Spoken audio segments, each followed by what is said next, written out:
Hi everybody, my name is Alan. On behalf of the crew, I'd like to welcome you to another edition of Bridging Heaven and Earth.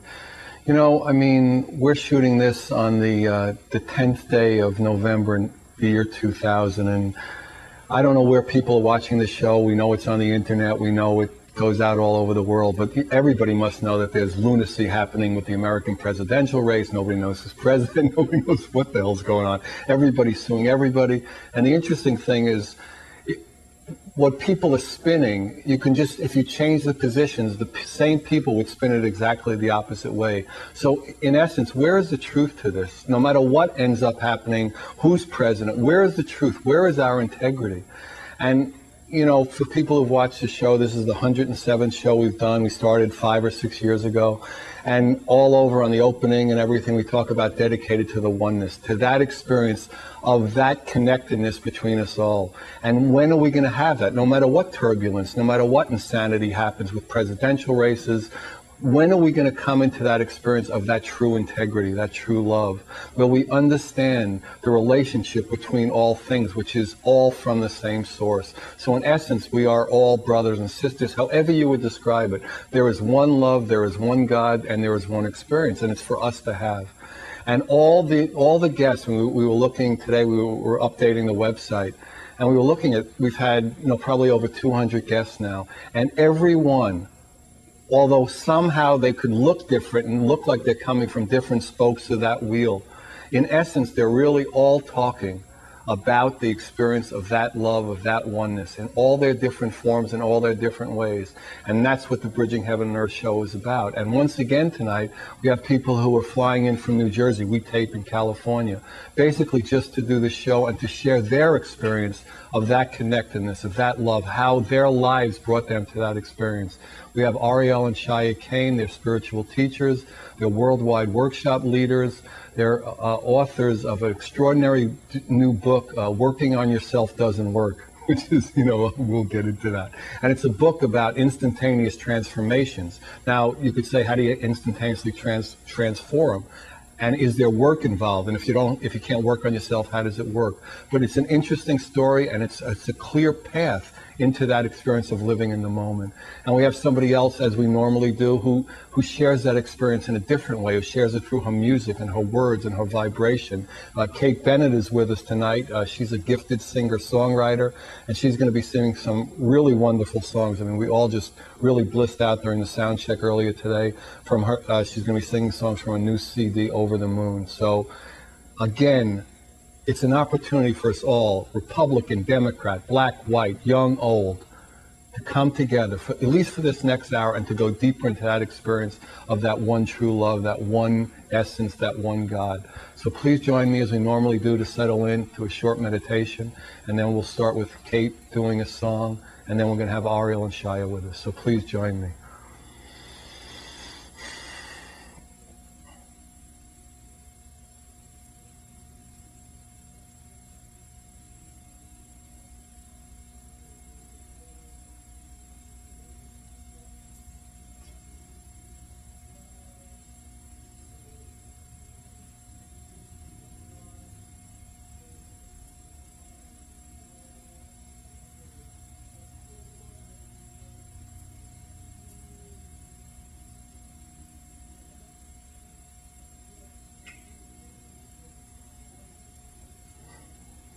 Hi, everybody. So yeah, settle in. It's a chance for us all to share more of that love. So we're going to start tonight's show with Kate Bennett doing Wolf's Song. This song was written by Kate and Kenny Loggins, and it's going to be performed by Kate Bennett, and this is off her CD, Over the Moon. So Kate.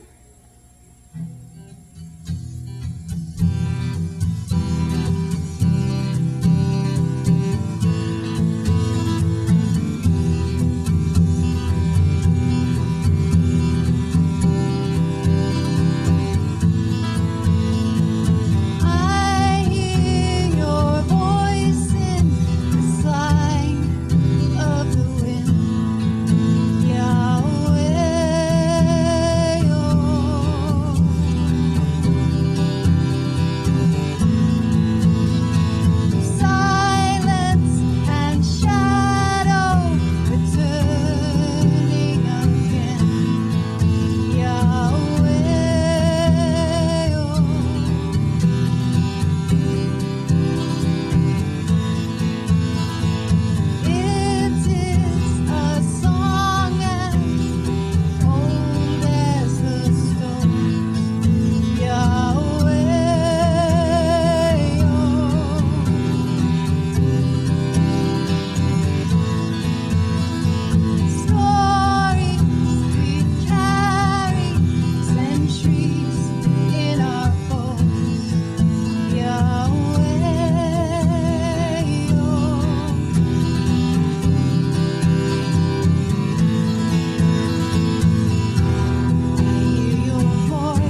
Oh, thank you, Kate. That was fantastic. So we're on the set with Ariel and Shya. Hi, welcome. Thank you. Okay, so how hard did you guys have to work to realize you don't have to work anymore? Very, very hard. We did more work than I hope anybody else ever has to. Yeah, why don't you tell us an interesting story? Why don't you start out talking about how you went through all these experiences and you lived in an ashram or a monastery? But why don't you talk about your story? I guess you didn't have the same story. Yeah, no. When we started, we met whilst we were searching. Shya was actually teaching courses on time management and different kind of seminars. We were taking every seminar we could get. We did all the things like walking on fire. We did meditations. We ended up going to a meditation center in Europe and spent there a couple of years working very diligently, course after course. And the last course that we took there was 6 months long, 24 hours a day, 7 days a week. It was enough. 24/7, were you doing tech support or something? Well, actually, we did dream meditations, you know, the kind of thing where they'd wake you up at night and say, are you dreaming? Then you'd write them down, and then really grumpy. Everybody was really grumpy. Yeah. I mean, tried going for a couple of weeks without ever getting a single night's sleep uninterrupted. It's like having an entire house or meditation center. What center was it? It's not there anymore. It ended up, I don't even know it ever had it died after that. You know, after that, what can you follow 6 months with? Holy shit. So we left there quite disillusioned with the whole idea of working on ourselves anymore. And an amazing thing happened. We were in San Francisco. We went back to the States, and we were in San Francisco because that was in Italy. And we were walking down the street one day, and I realized that I was no longer going to try to fix myself, that I was really okay. Did you recognize it exactly the same moment? No, I told him he can't say that. People would get upset with us. That's right. That's what happened. But he stopped working on me around about the same time, and something. See, I stopped working on me, and I didn't need to. She didn't have to. Right. She didn't have to look good for me to. She didn't, because you see, since we're married, she represents me in the world. And so if Is that how you see it? No. I think that's how I did. I was gonna say, you're starting to scare me now. Yeah, but I think a lot of people think that. You know, it's like, don't do that, you know? You know, like, you know, you're supposed to be smarter than that. You shouldn't say things like that. And well, that could be true anyhow, with married or unmarried, right? This is true. But when you're in a relationship with someone, you pick on them the same way you pick on yourself. And when you stop picking on yourself, you don't pick on them either. And then magic really happens. Because a person can grow into who they are, not who we think they ought to be. And, you know, even with yourself, you can grow into who you are rather than who you think you ought to be. Because we've all been taught how to be. You know, we grew up in a culture. Our approach is very anthropological. You know, it's about looking at what is, not about what we would prefer. You know? I mean, every time you say the word, I said it, we had lunch together, or, you know, we had tea after every time you say it. I think we have to deal with monkeys and leaky or laky anthropology. But now there are cultural anthropologists that go into, you know, businesses. We go into businesses and look at the culture from a non-judgmental standpoint, and it's amazing how quickly things can shift. Now, you can do that because you're going into a culture that you're not really part of and that you have no, you know, big bite either way. Now, how do we do that in our own lives where we have all the, and that's a lot of what your tools You start teach. with the little things. You start with yourself.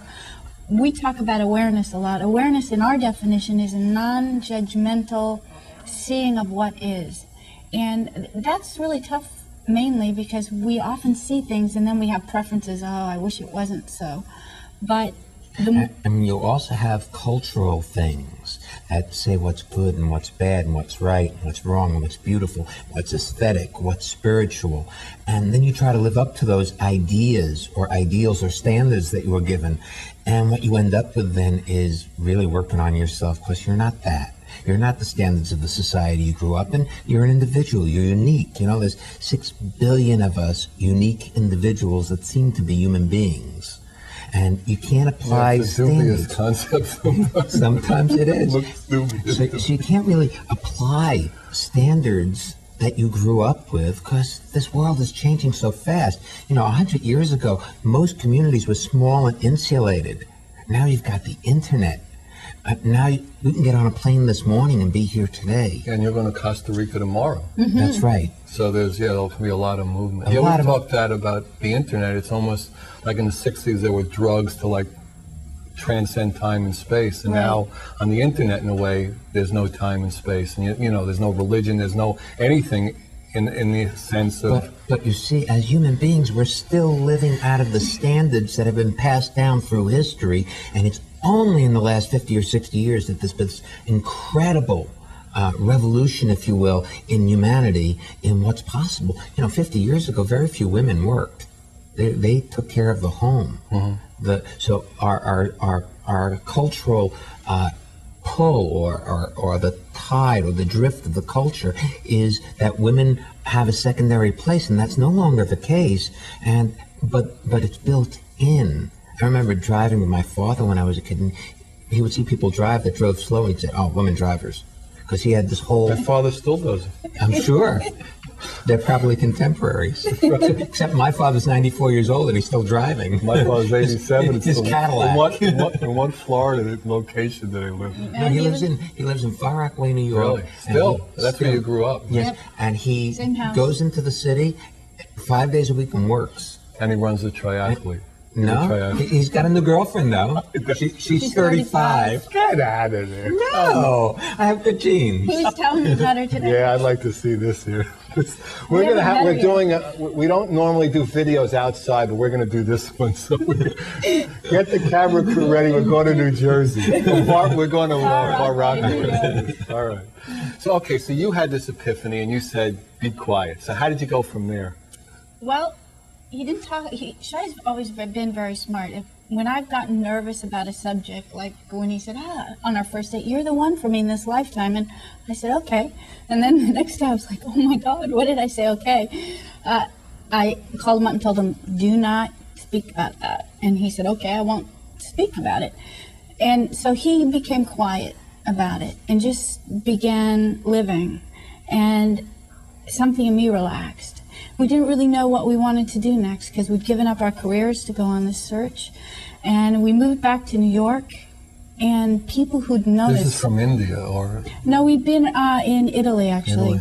And we moved back to New York, and people who'd known us, who'd been on the search treadmill with us, ran into us on the street and said... I mean, you were doing like regular 9-to-5 business type activities before you went off on this quest in a way. In a way, Ariel was an actress, and she was working quite a bit in New York, and I had a practice in healing where I discovered that if I could trick people into the moment, their pain would disappear. I mean, it would just disappear. Right. And so I had an orthopedic surgeon sending me people he could do nothing with, and I had 90% cure rate. Like, their pain just disappeared. And that's what our workshops have become about. That's what the work that we do is about getting people into the moment. See, transformation happens when you get into the moment, not as an idea, but as a being. A living reality. A direct experience of each moment rather than a concept of living in the moment. And then every act that you do, everything you do is spiritual. It isn't like you have to meditate anymore. Right. You know, because meditation is doing something to get somewhere. But you're no, I mean, it could be that you like the experience. I mean, you eat, you walk. I mean, you know, meditation, it depends on how you approach life. For you, that's accurate. But I'm not sure that a lot of people approach meditation that way. Well, they don't start out approaching it that way, but they go to your workshop. I mean, you know what I mean? I mean, there are tools to get you so you don't need tools. That's true. Yes. And you see, but here's the thing, if your premise, your ground of being, the place you're coming from is that there's something wrong with you that needs to be fixed, you can never fix yourself enough to be okay. Yeah, it's like squeezing a balloon. There's always air somewhere else. That's right. It just moves. Very good. I like that. So we've done this show before. This show? Oh, this show, yes. Yeah, you and I have all done this show before. Yeah. Okay, so and that's what the book's about, basically. Right. But it's not about that you shouldn't do work. It's about the effortlessness of transformation. You know what we say, I mean, what I've said for a long time is you have to make so much effort that you realize that there's no effort you can make. But it's a tricky thing. It's like in the duality, how do you walk the razor's edge? Yeah, but there's no effort you can make that's enough to get you here, but you're already here, so it doesn't take any effort. But you have to recognize that. That's true. You know That's what I why mean? people. I mean, you know what I mean? I mean, if you hadn't done that, you made all that effort. Well, you know, I read a book, and that's when I actually realized that I had already found myself. And it was a book by about a Zen master named Bankai, and he was supposed to be the most enlightened of the Zen masters, and he sat on a hard rock for 20 years and almost died, meditating, trying to... That's how the expression between a rock and a hard rock. Yeah, right. They would finally figured it out. Right. And so he finally got enlightened, and what he realized after he was enlightened, that sitting on that rock was irrelevant. Once you become aware of yourself as here, then everything you did to get here doesn't matter. It doesn't take work. And it does. It's a paradox. No, I know. It's an interesting thing. It's a paradox because, you see, there's no work involved, and yet it takes a diligence, a willingness to look at your life from a non-judgmental point of view. And that's difficult for most of us. Yeah, I was going to say, it takes a lot of work to be able to do that. Well, we're using work takes courage. I mean, we're using words. I mean, Yes. that's always the problem with, it's like if we said love, I mean, you could define it. And work, you could define, I mean, I usually say play work. Okay. Play/work. And, what does that mean? I mean, whenever you use a word, it's the nature of, and then what we want is that vibrational love behind it. And I'm sure that's what's coming through in your workshops, whatever words you're using. That vibration of freedom, that vibration of being in the moment. Well, it's about being. You see, it's not about doing being. There are a lot of people around who are trying to get somewhere or appear as though they've arrived or do being in the moment. You can't do being. You can be. There are three states. There's a state of doing, which most of us are very good at. Yeah, busyness. Busyness, yeah. Exactly. There's a state of having, which is acquiring. And then there's being. And we don't have many being teachers. Doesn't mean that you can't acquire and you can't be busy. Absolutely. Because, like people think if you become enlightened, you become apathetic, or complacent. You won't fish anymore. Well, I know he's a big now fish. Wait a second. No, I was only kidding. No, I know, but I'm not. Right. See, here's the thing. We're going to get in trouble because I'm always kidding. Yeah, but that's okay. But I'm not. Because when we were at this meditation center, right, there I stopped fishing. Right. Why? Because I used to. There was a great lake, and I go down to the lake to fish. And every time I came back, all these people were talking to me about love and beingness. They hated me. Because I was like a barbarian for fishing and hurting these poor little fishies, which I never caught anyway. I mean, that was the joke. I never caught a fish in that lake. I understand. So, but my even going, even though it was like a meditation for me, was looked upon with great disdain. Yeah, concepts are brutal. Yeah, concepts of the right way to be, and we all have them. Because, some people have concepts of the right food to eat. And if you eat the wrong food, you're a barbarian. So you can't do it right for people. You can't even do it right for yourself. But I'll tell you, when you start living your life for you, so that you feel good about what you're up to, life takes off. You start getting in touch with your heart's truth rather than trying to get the approval of other people's minds. You talk about oneness and you talk about the love vibration, and it occurs to me that it's another way of speaking about what we're talking about when we say awareness, because if awareness is a non-judgmental seeing, in the judgment you're placing something in either the good category or the bad category. And it's not that people with awareness will not have judgments. You do have them, but you can suspend them so that you're not operating through them. And we've all been programmed. We all have prejudices, and if you recognize them rather than try and pretend you don't have them anymore, then you can still include them, but operate with each person as an individual as opposed to through the prejudice or the opposition to the prejudice. Because a lot of us, we're trying really hard not to be like our parents, which makes us just like our parents in the opposite. Instead of having all possibility for life, we're only stuck with not that, and it's very limiting. And with non-judgmental seeing of what is, everything kind of relaxes, and life gets a lot easier. And then you don't have to work on things. You naturally evolve. You're not going around evolve. defending everything. That's true. You're not you're just there. Yeah. You know, you're like love in motion in a way. That's the way. Love in motion. You know, rather than just conceptually framework that, you know, you identify. Now we all know what it says on our driver's license. We probably all know whether we were brought up in a certain religion or we know what color we are as opposed, you know, lighter Right. skinned and dark.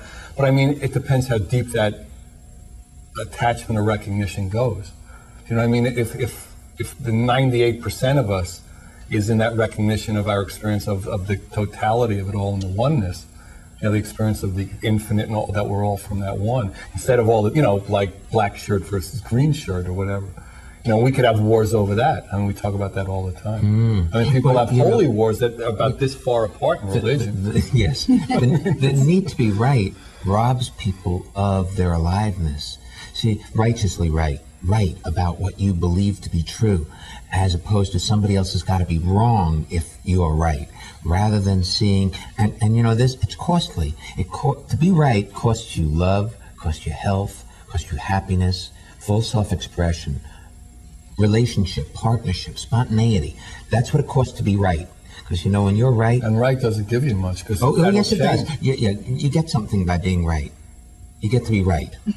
But interestingly enough, that doesn't even last that long, because even the people who are right end up going through changes, and that's not exactly right the next time. But it's the feeling of being right, or the push to be right. You know, it's like you have 2 apartments or 2 houses that you live in, and you have to pay rent. To live in the right house, you have to pay rent. To live in the alive house, you have to pay for rent. The rent in the alive houses, you have to give up being right. If you give up being right, you get love, health, happiness, etc. That's one of the things. We have to give up, you know, different. I mean, what else would you have to give up? Nothing. You can have everything. All it takes is giving up being right. Now, if you want to give up aliveness, you get to be right. That's the trade-off. It's one or the other. When you're being right about something, anything in your life, when you've taken a preference, your preference over others, that's the realm of change. What if you're identifying?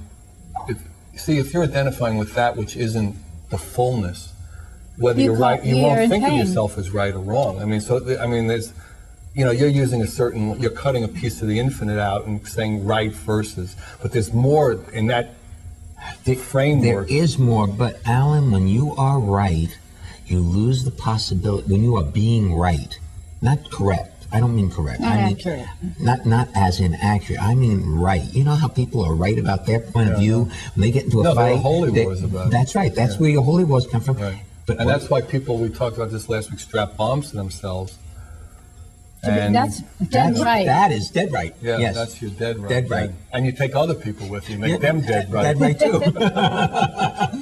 So there's a lot of rights going on. Yeah, and you know, like, see, there's a lot of talk about transformation, but most people get transformation and change mixed up. Why don't you give your definition? Well, you can be right.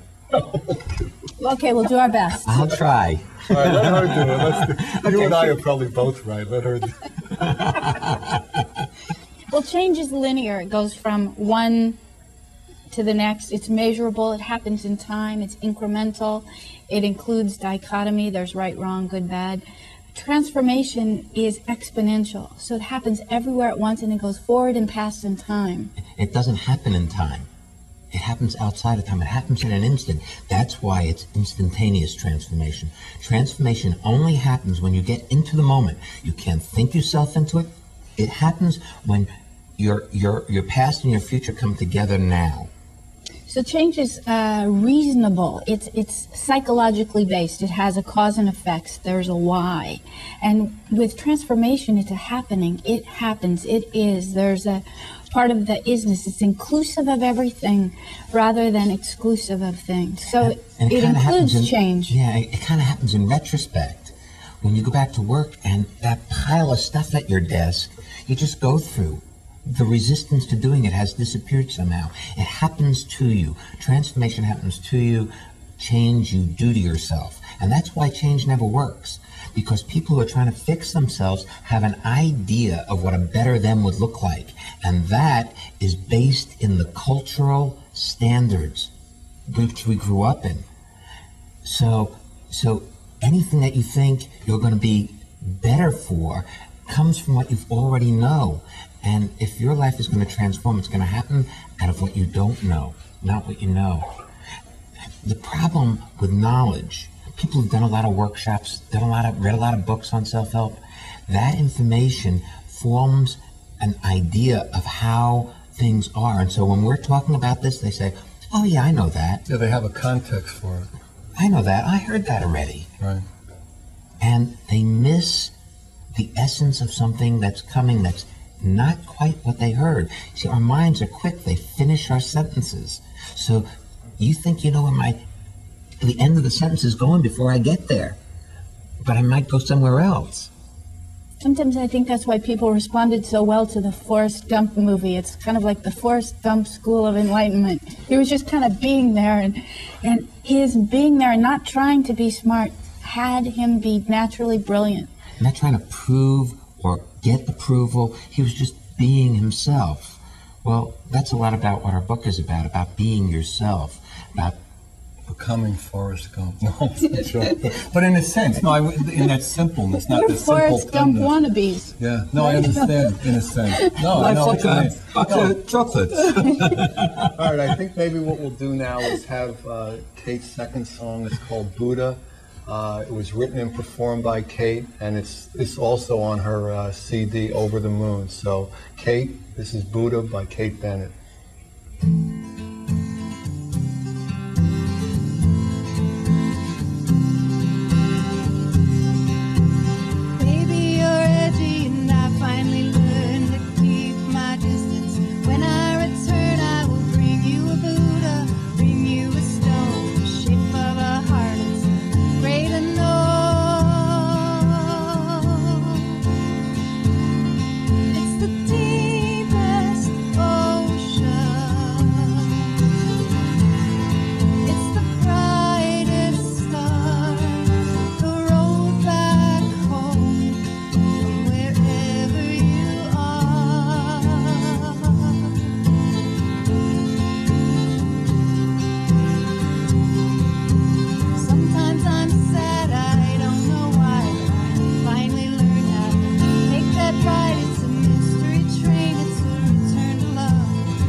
Wow, thank you, Kate. That was great. So where do these concepts live? I mean, the way certain philosophies or different methods teach that they operate in the head, you know, the mind is active. The mind has these concepts. So how do we take the mind that has the past and the future and bring it into the moment? That's such a good It is a question. good question. Yeah? Well, your first question was like, where is it at? I think it's more like the quiet part of you, your intuition. For you, like you were saying, meditation is something you enjoy, and that may be a way to listen more to that quiet part of yourself, the one that's not forceful and says all those recordings, you know, the ones that tell you how good you are, but in a negative way. Well, one of the things that's been really helpful for me is it's almost like a mental discipline, although I hate to use the word discipline, is to not indulge in second guessing what's already done. So I'll bet you there are a lot of people, you were mentioning at the top of the show that there was all the election stuff happening. I bet you there are a lot of people kicking themselves about how they voted, whether they voted, and it's not relevant, it's done. And for some people that's really hard because they want to go back and rehash their childhood or rehash things. Fix the past, and you can't fix the past. But aren't you dealing with a mechanism? How do you stop that mechanism from working? We start with small things. So for me, it was easiest if I started with things like breakfast, you know, or you go to... Eat it. That's what I do. You go to a Just restaurant... start the day and boom. Boom. You know, I mean, like it used to be very torturous for me, you know, simple things. Like you go to a restaurant, you order something, I order something, Shya orders something, and then it's like, oh, maybe I should have ordered the other thing. Right. And to not continue that conversation, you have it and you just let it go. And if you find yourself back picking on the coulda, So the shoulda, mechanism woulda. that does that, you're kind of short-circuiting it. Well, and you're bringing it like, not letting it run. In other words, like if you think about like somebody who commits suicide, they have to have a lot of thoughts in a row to do it. No one thinks, I'm going to kill myself. Like, Right. You know what I mean? You have to have... Okay, so here's the thing. Now, you have thoughts. Thoughts happen to us. You know, you have a thought, goes by. So let's say there's a window of your mind, which is here. You have a thought, comes by the window of your mind. Then you have another thought and another thought. And every once in a while, a thought comes by and you get lost in the thought. And then you become the thought. That's when people fall asleep at the wheel. They follow a thought and they're gone. Well, life's that way. You know, you have thoughts happen. We think we have more control over our lives than we do. And actually we don't. Until we let go of trying to control the way it turns out. Because you see, in this moment of now, could you be standing up? Could I be standing up? In this very moment of now. No, because I'm sitting down. That's right. If I took a picture of you right now with a camera, I have an imaginary camera, you know, it's like imaginary rabbit. Incredible. So I It's a whole got new you. technology. But now, in that moment, could you be any different than you were when the shutter opened and closed? Right. No. No. So, wait a second. Then, a moment before that, could you have been any different than you were? No, I was what I was. You was Right. what? And the moment before that, could you have been anything different? No, a lot of people would have wished so. That's but right, but it didn't happen. If you couldn't be any different than you are right now, in this moment of now, or in this moment of now, then you could never have been different. And it's actually scientific, it's inductive proof. That means all the things that you work on about yourself from the past, all the things you congratulate yourself for or you kick on yourself for, it's over. It They're could all not have been totally any different. irrelevant. You can't do anything about the past. Now let me ask you another question. Can you do anything about the future right now? Too late now and by. Can you change yourself right now? You can only be the way you are in this moment. The idea of a past or a future is all a mental fabrication. You have no idea in this moment whether that has anything to do with your life.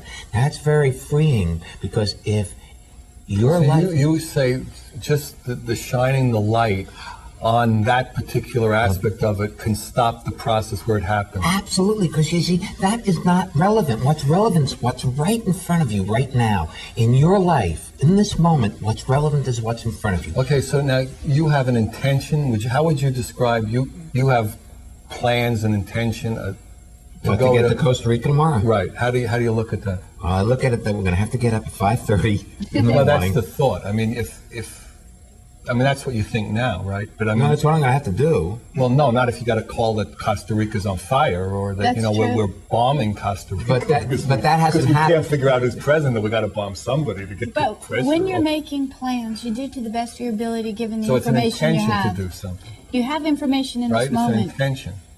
You intend to get up at 5. I mean, you intend to leave the studio. I'm going to.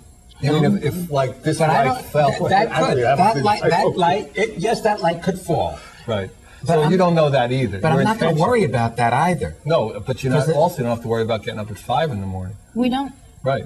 I set the alarm before I left the hotel room. Really? I really did. It's done. It's done. When did you leave? Maybe it still. No. I left. You got it after 5. No. So you do that one. Yes, it's handled. Right. Believe me. Okay, now your alarm is 100%. No. No, of course not. Okay, so you don't know. I don't know about anything. What I do know about, with absolute certainty, is this moment. That I know about. I know this moment. That's all I know, actually. Now, I infer possible futures. Like tomorrow morning, we are going to get on a plane and go to Costa Rica. I mean, we have an intention to be at Caro's restaurant at in a couple of, in an hour. Maybe the people from the audience. But if we go over there, right, and hopefully a lot of people. And if we go over there and it's closed down. Yeah, then we have to think of something else, or we eat in the van, or or everybody goes their separate ways, or whatever. Yes. But our intention is to do that, or our plan is to do that. Yes, but you see, that's the difference between plans and goals. A goal is something you set out in front of you as where you want to be by a certain time in your life, for instance. And that's a setup for a lot of failure. Yeah, a lot of. And if you make it, it's neutral. And if you make it, it's neutral. And if you lose, if you don't make it, then you're disappointed. But it's not neutral if people are actually doing it as a goal, because most people. The whole process, you're not enjoying the. Exactly. But the presupposition in a lot of people's goals is that when they get that thing or achieve that thing, happiness will be part of it. Right, more satisfaction. And what we've discovered is that how you are now is where you're satisfied. Satisfaction happens in this moment, not by acquiring. No, all the spiritual paths are essence to how to, stop the world, be in the moment, be here now. I mean, throughout history, and there are zillions of tools. I mean, that's when I was talking at the opening. That's the thing, you see, because we've tried the zillions of tools. Yeah, but it took you to try the zillions of tools. Yes, but luckily people have been meeting us. And so they don't have to. We were speaking with a woman on the phone tonight, right before we got here, who hadn't tried any paths of any kind before she happened to meet us. Her accountant had her there, and she was fighting with her husband for the whole session. He said, "You have to meet these people. You need it." So she came, and it was like over a very short period of time, something very quickly shifted. And that's one of the things I find very exciting, is that people don't have to take the long path that we did, because we did do it. Now, anyhow. It is. Right. It's a different time, and that's why, we had a guy, we met him this weekend, actually, because he came and did a workshop in New York. We did an intuition workshop this weekend in New York. And he's from Pittsburgh, Pennsylvania. He found our book in a bookstore, and he read it, and he then bought our audio tapes. He's tripled his reading speed and is now getting A's in college. This is a man in his 50s. It was shocking, because he said he now just read when he read, and he didn't have to, he was not always thinking about other things. It got him into the moment, and it's transformed his life. Like when you're reading a paragraph and then you realize that you have no idea what you just read. You drove 75 miles and you don't know where the hell happened. Well, I think people are really lucky now. They have tools, and there is books like Working on Yourself Doesn't Work, our book, because I think it used to be people had to have the fortune to run across people that were a fit with them, that resonated with them, and now you have books, you have the internet, you have shows like yours where people can be introduced to ideas that otherwise they wouldn't have. They're just not possibilities. Yeah, they'd only be in the mystery schools up in the mountains. Right. Well, there used to be mystery schools up in the mountains, but it's easy to get enlightened in the mountains. It's not so easy in the marketplace, in the cities. It's not so easy in the mountains either. I know. If I might we say. know we did that. We tried that. We tried that. Right. We did try that. The whole, it's not, on this whole planet, it hasn't been that easy. Now, whether it's starting to get easier, it's just, there's a lot of carrying the weight of a physical form and all. See, when we realize it's not that easy, then we can have compassion. Because if we think it's easy, in a sense, it's easy and it's not easy. But look around, it's not that easy. Here's the thing. What attachments do we have? If somebody said to you, do you live in every moment? Pretty much, yeah. Yeah. Actually, and see, I think that practice. what could get you out of the moment? Disagreeing with something? There you go. Would there be, I mean, could there be any physical ailment? Could there be any harm to those you love? I mean, if all of a sudden you went to Caro's and she never showed up there. I'd be upset. I'd be very, very upset. And you'd be in the moment of upset. And I'd be in that physical upset in the moment with the physical upset. See, look, people think that when you become enlightened, nothing phases you anymore. And that there's no pain. No pain, and there's no angst, and there's no sickness. You know, you ascend. It doesn't work that way. You don't think it works that way at all? Which way? Which way is that way? Well, I mean that you wouldn't have as much angst, that you wouldn't have as much stress, that here's you the wouldn't thing. have. The truth of the matter is joy more.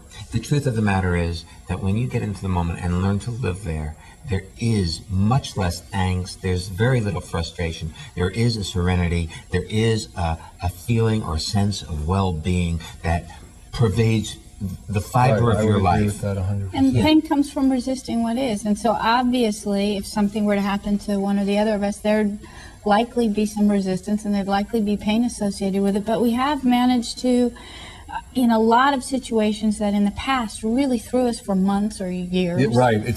The time frame is basically people come, momentum's changing. They come to seminars with us, or they read our book, or they do things, and I'm sure a lot of your listeners and the people who watch your show know they've had those moments.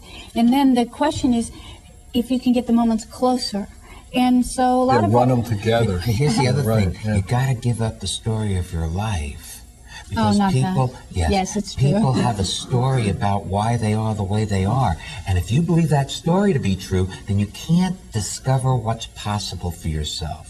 Yeah, it's Don Juan used to talk, I don't know if you're familiar with the Don Juan books, Carlos Castaneda, Erasing Personal History. You know, it's easy to say, but I just say if you let it...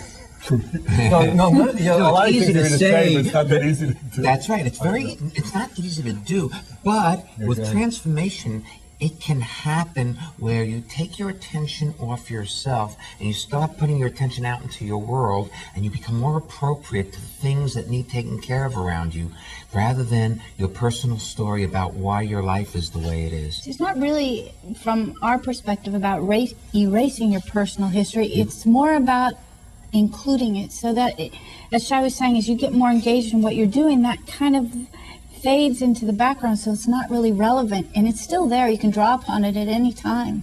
It's like a jukebox, you know, it's filled with these records, and you can press, when the circumstance, press A7, there's like, oh, there's that upset, or there's a reminder of that.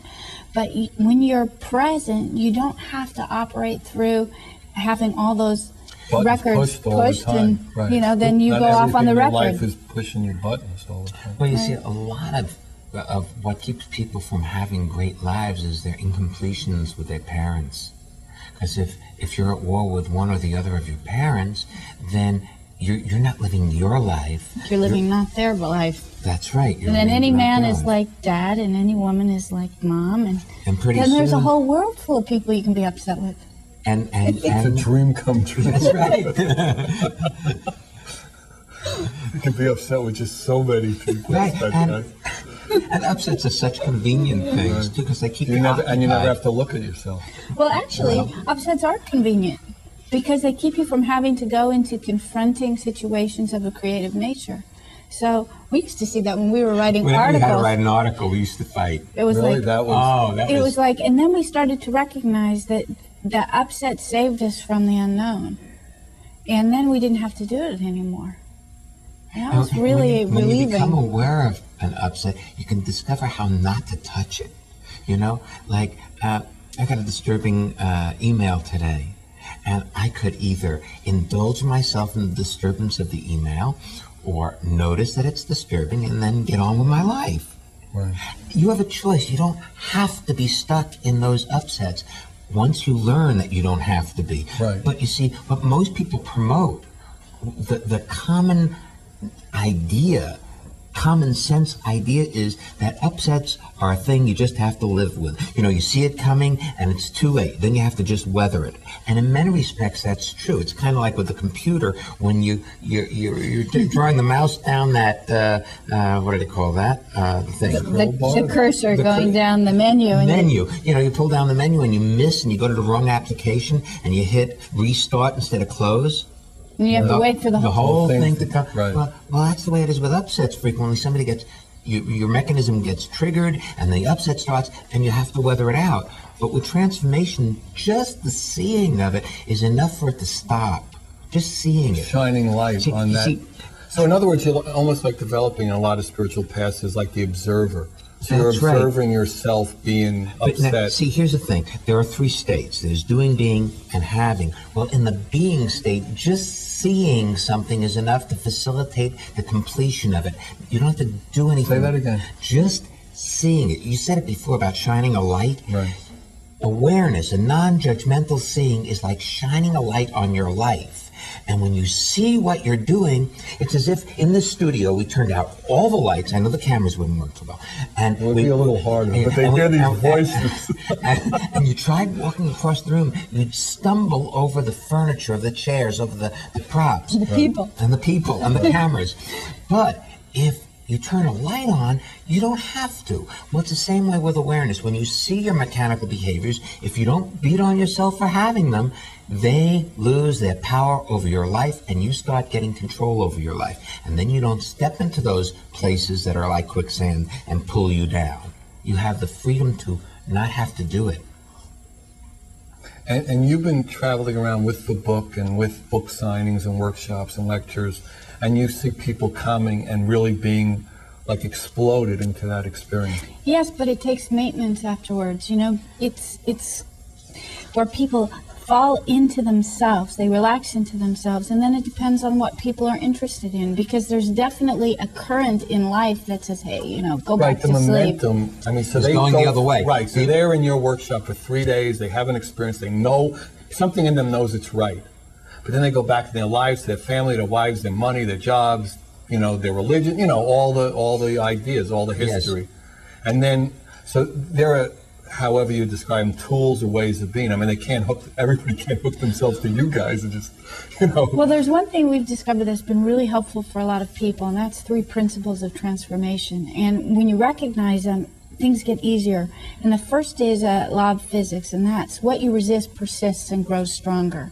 Anything that you resist persists and grows stronger. And then the second principle is no two things can occupy the same space at the same time. So, like, you can't be standing when you're sitting.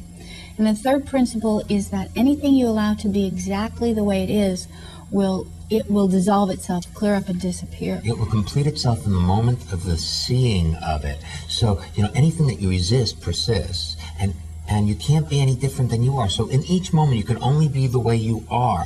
Now, if you can just see the way you are, rather than judge the way you are, your life will start to unfold naturally, without any work, without any stress, without any struggle.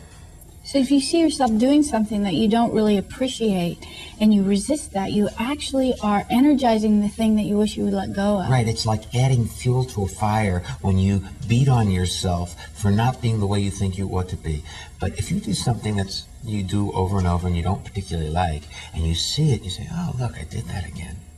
And just get on with your life, it's almost over.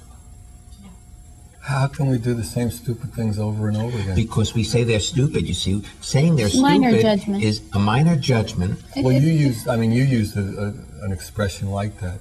What You did didn't I use say? stupid. You said something that we didn't like. So we were judging it, yes? Yes.